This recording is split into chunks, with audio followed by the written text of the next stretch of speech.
Listen long enough to organizations like the American Civil Liberties Union or the Freedom from Religion Foundation or any other left-wing group, and you will come to believe this history of America.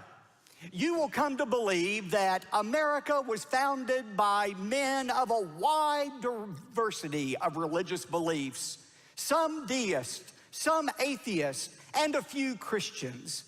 But they were all united by one dream. They wanted to build a completely secular nation that was devoid of any religious, especially Christian influence. No, they were not united in wanting the same level of separation of church and state, but there were a diversity of religious opinions, and they did create the Establishment Clause in the U.S. Constitution.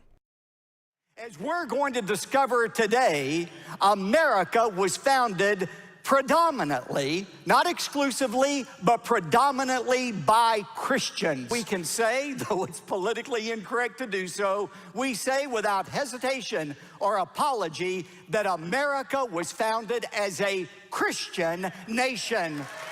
The Encyclopedia Britannica article online, The Founding Fathers, Deism and Christianity, gives a much more balanced reading of the influence of both Christianity and deism on various founding fathers. I don't doubt that the majority of the founding fathers had some measure of Christian belief, but Dr. Jeffress simply cannot understand that people who were Christians still, quite often among the founding fathers, favored a separation of church and state. They had seen numerous different Christian denominations fighting each other in England and in America, and they did support the Establishment Clause in the Constitution. What is the evidence this nation was founded as a Christian nation? Well, first of all, let's look at the spiritual beliefs of the men who were responsible for framing our United States Constitution. Were they neutral toward religion, as we're told? The founders do not have to be neutral toward religion in order to create a nation and a government that is neutral toward religion. No, the fact is, 52 of the 55 men who attended the Constitutional Convention were Orthodox Christians.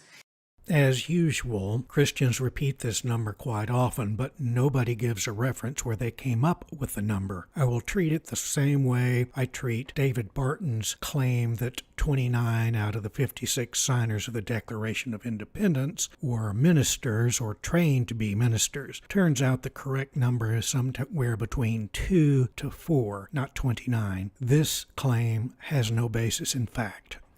The Wikipedia article lists the presidents and their religious beliefs. They list George Washington as Episcopalian because he did attend an Episcopalian church, but he was known to speak openly of his deist beliefs. His own pastor called him a deist. He refused to take communion because of this viewpoint. John Adams was a non-Trinitarian, Unitarian later in life, though he was raised as a Christian.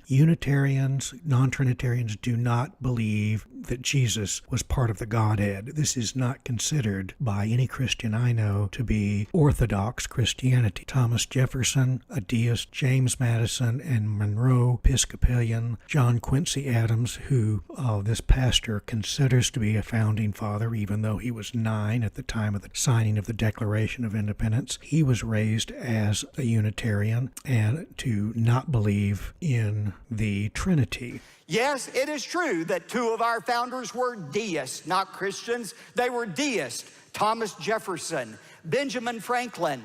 In the book, The Faiths of the Founding Fathers, David Holmes spells out the influence of what he calls deist founders, Thomas Paine, Ethan Allen, Thomas Jefferson, and Christian deists, John Adams, George Washington, Ben Franklin, James Monroe. These are people, the Christian deists, who largely kept Christian traditions but did not believe in the miracles of the Bible and nor the divinity of Jesus. Hardly Orthodox or evangelical Christians.